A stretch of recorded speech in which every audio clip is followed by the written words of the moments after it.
It's March 1st, but we just had our work Christmas party because during Christmas season everything's a little crazy, and then we were doing remodels and the office. We were remodeling the office, and so we just couldn't until now.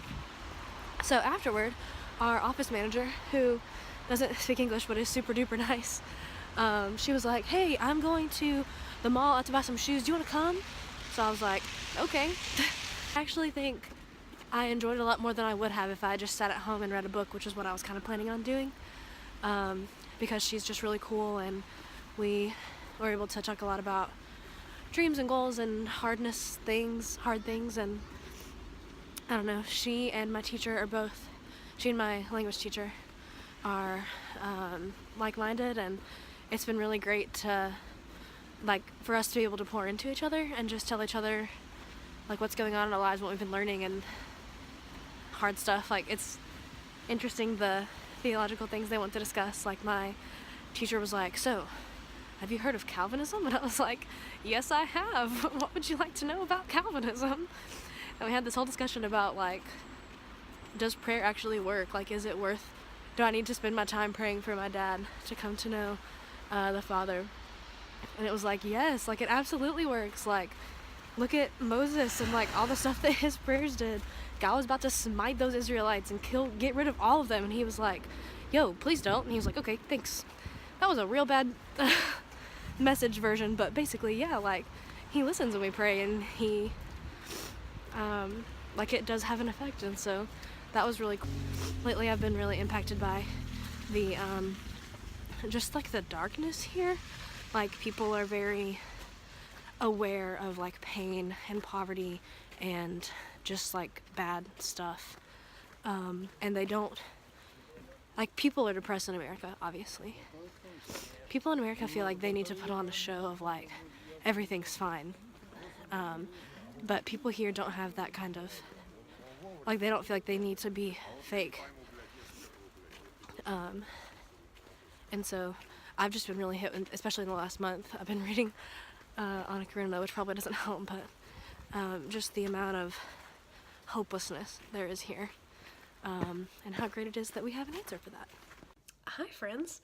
So I meant to record one of these on my way home from the interview, but instead I sent a Marco Polo to my mom, so sorry you don't get the fresh out the interview take. But I just did my interview for the documentary with my friend Regina.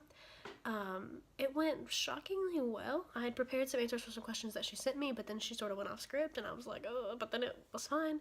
And she said that my Russian was mostly right, and when it was wrong, it was still understandable. And I was like, okay, I will take it.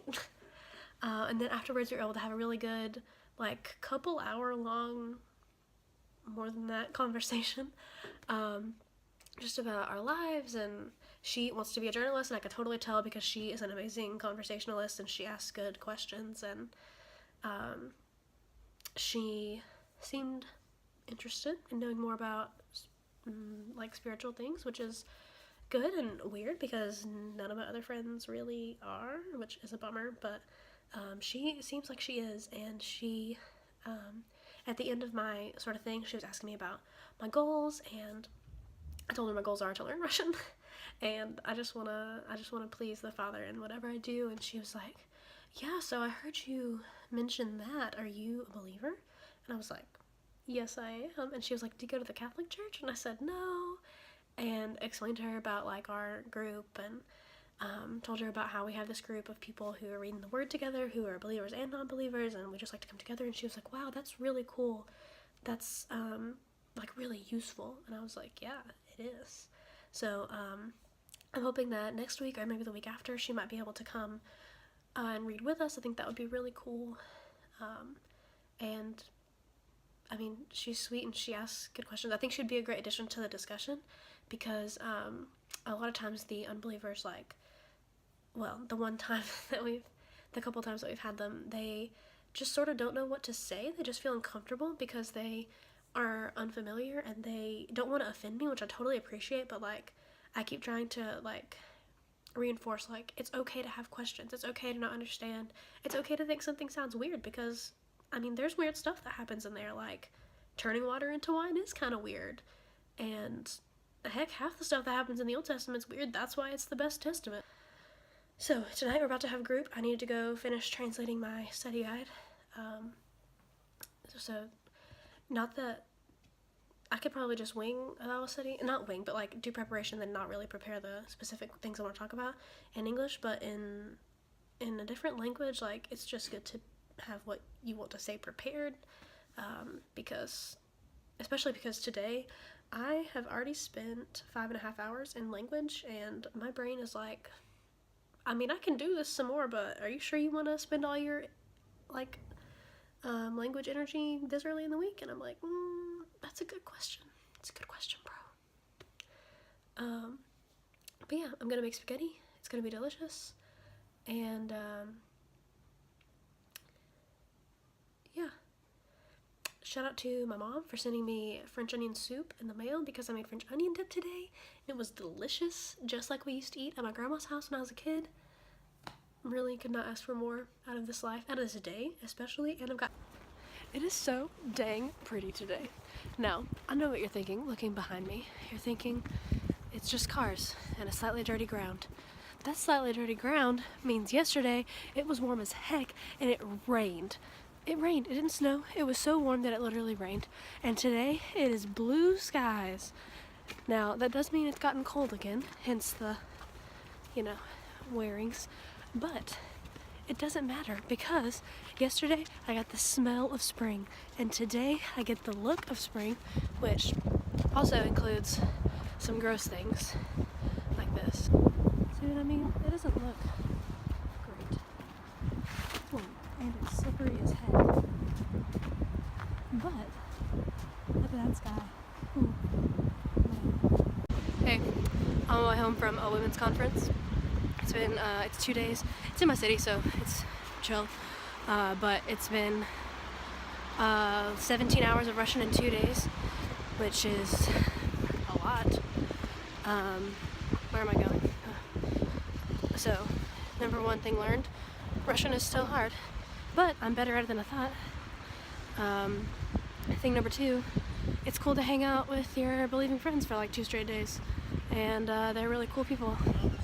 And they are a lot more mature than I realized, and I love them. And yeah, all good feelings. I'm going to Burger King to get some french fries. Peace out. You guys, look what coat I'm wearing. It's my warm weather coat. It's +1 and raining. Heck yeah. When you fall, you're gonna hit hard. When you love it with your whole heart, you remember their hearts are naked. So, you guys might remember, I don't know if I've vlogged about this or not, but in November I was wearing Toms and my shoes got like really wet and my feet were cold. And so I randomly bought a pair of boots that like had fur on the inside and they seemed super nice. And let me give you an update on what happened to those boots now in March. Alright, look at this giant hole. Like, I can literally, look, that's my sock. Now, I don't know how familiar you are with snow and what happens when it melts, but it turns into water and it's really gross.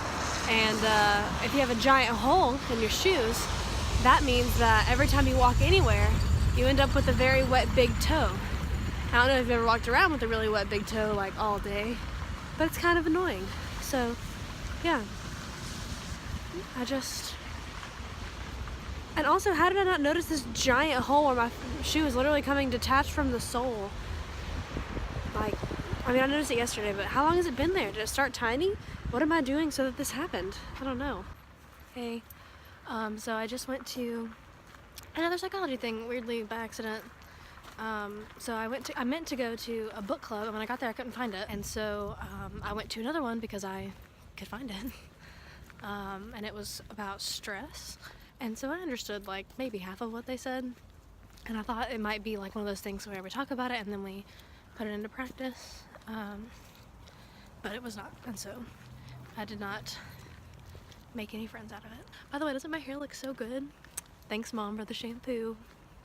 Good morning. So, I had bought a new pair of boots, and can you see them? Sorry, there's no camera flip on the stupid normal phone thing like there is on Instagram and Snapchat, which is dumb. I really like them, so that's exciting. I'm on my way to work. Gotta teach a 9-year-old and I think an 11-year-old some English. It's gonna be good. Last night we had our home group. A girl brought her boyfriend, so that was fun. It is technically supposed to be a girls group, but they were all people from our local fellowship, so I felt like, it's fine. We all know each other really well. And he just kind of sat there, so it was fine. But we all, sorry, my headphones got stuck. We made like a healthy, so here's what happened. I asked them what they wanted to eat at church on Sunday. Last week they said they wanted soup. I didn't want soup. So I was like, what do you guys want? And they were like, we want pepe. I said, you want what? And they said pepe. And I was like, what is that? And they said, it means healthy food. So I was like, oh Lord, I don't know how to make anything healthy. And so I Googled healthy food and basically found this recipe that supposedly was only going to take 15 minutes to like cook, and then 20 minutes overall because you got to spend 5 minutes chopping up vegetables. So I'm like, okay. So they're like, hey, we also really want to help you cook. We feel bad that you're doing all the cooking by yourself. And I said, well, okay. I mean, the thing I'm cooking today doesn't really require a lot of effort. All you gotta do is chop and put in the oven. But if you want to help, come on over and help. So 3 of them come over, and it took way longer than 5 minutes to chop all this stuff because I accidentally bought chicken with the bones in. But it's fine. And they made it, and one girl goes, you probably could have done this faster by yourself, couldn't you? And I was like, no, which is probably true because they chopped that stuff up real fine and very efficiently, which I could not do. But it turned out great, and next week they want to cook more, and they're going to come over. Normally they come over at 7:30. They're going to come over at 5 next week, as soon as I'm done with the Russian lesson, and we're going to cook something together. And I have no idea what it's going to be. But I know that they're really starting to feel like at home in my apartment. Angelica, she's like taken over the tea. I'm not a great host tea-wise because I just forget that tea is like super important to them because it's like not that important to me. And I'll be thinking about the cooking because that is important to all of us. And she'll be like, yo, can I make tea? I'm like, yeah. So yesterday she just started making tea, refilling the tea. And then she'd be like halfway done and she'd be like, is it cool if I do this? And I'm like, yeah, it's cool if you do this, man. You basically live here now. My house is your house.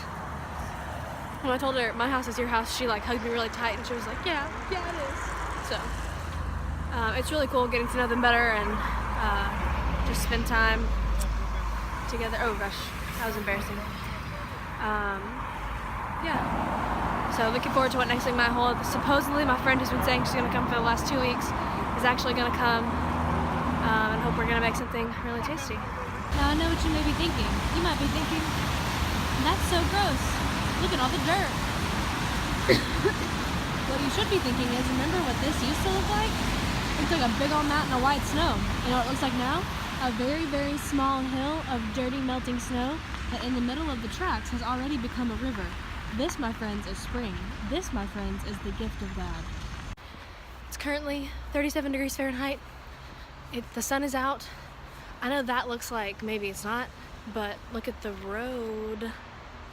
Yeah, that road hasn't been visible in months. So, all is well. And I've become one of those people that thinks 37 degrees Fahrenheit is the ideal temperature to be doing stuff outside. Like, I kind of want to go for a run, and I don't even like running. Running sucks, but I would run right now, or play soccer, or just go for a walk in the park, or play with the dog. I don't even like dogs. Man, spring, it's magical. It's gross a little, but it's magical. So this morning, I saw on the internet that there was the regional finals for gymnastics for like the region I live in. And so I was like, oh, okay, that sounds cool. I want to watch that. So I told Lily, this little girl on our team, that I wanted to go see it. And she was like, I want to go. I love gymnastics movies. I love gymnastics. We should go. So I was like, okay. So we got up this morning, started at 10. We sat there watching lots of cool stuff.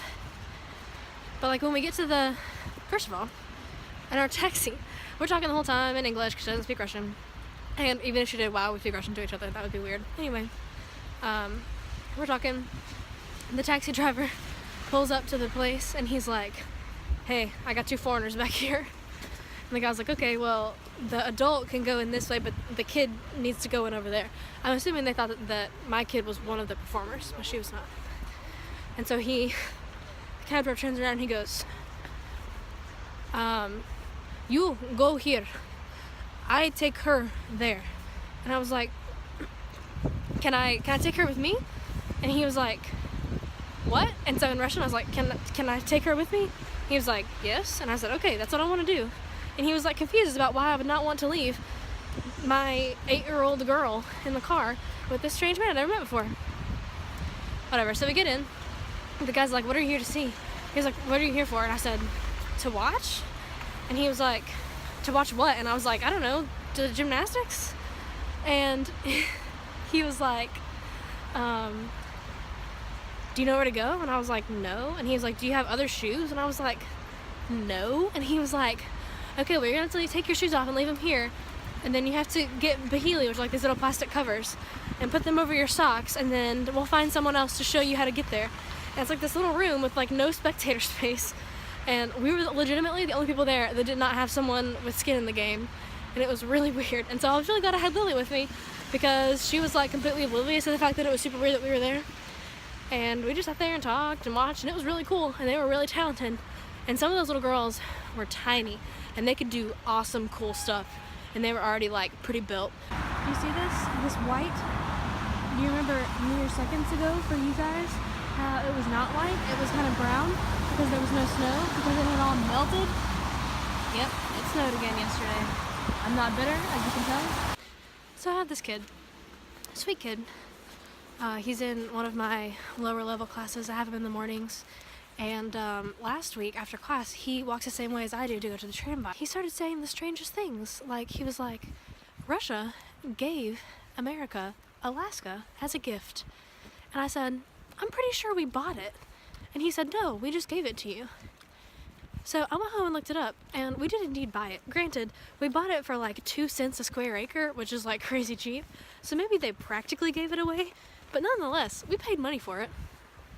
So then, today, oh yeah, also that day, he was like, you know, there's only ever been like one war in America. And I was like, what? And he was like, yeah, there's only ever been one war, the Revolutionary War. And I was like, what? I was like, we definitely had other wars.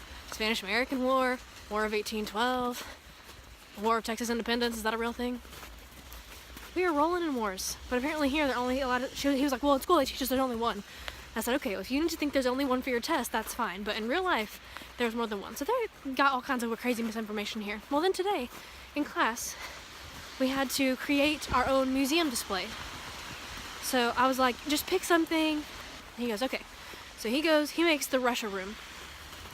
And first of all, he told me, there's this man, and he was an artist of some kind, or like a writer or something. And he, whenever he died, donated his heart to the museum because he wanted it to be on display, his physical heart. And I was like, what? Who is this? And he was like, I don't remember his name. So I'm like, okay, whatever. At this point, I still believe him. Then, the next thing he draws is a nuclear missile. That's right. He drew a nuclear missile. And he said, because Russia invented the nuclear bomb. You did what? I'm sorry. We invented the nuclear bomb. That was the whole point, was that we invented it, and then after you guys got it, we all freaked out, and then we had mutually assured destruction. What on earth are they teaching you guys here? I was just like, whatever. You guys didn't invent that. And he just stared at me because I started talking too fast, because I got a little overexcited about the fact that that is not historically accurate. Y'all, this story is too good for me not to share. So in class today, I have this class that's just one boy who's 17 and one girl who's like in her late 20s. And we just finished our unit on basically talking about pop culture. So obviously it's my favorite unit. So we're talking about movies and books and TV and like the specific vocabulary that we need to talk about such things. And so one of the things that we had to do was brainstorm ideas for a TV show and like pitch it to a TV like company, I guess, to a studio. So I was like, okay, what do you guys, first of all, like what kind of show do you want this to be? What genre? And that word is basically the same in Russian, so they knew that one. And they were like, the first guy goes, I want a police show. And the girl was like, I want an ecology show. And I thought, oh no, we're never gonna find any middle ground. And I said, can you tell me more information? And she decided that she changed her mind, she wanted an adventure show. I was like, okay, we can do a police adventure show. So we invented a police force that's international, and it's called RIP. Yes, like that RIP.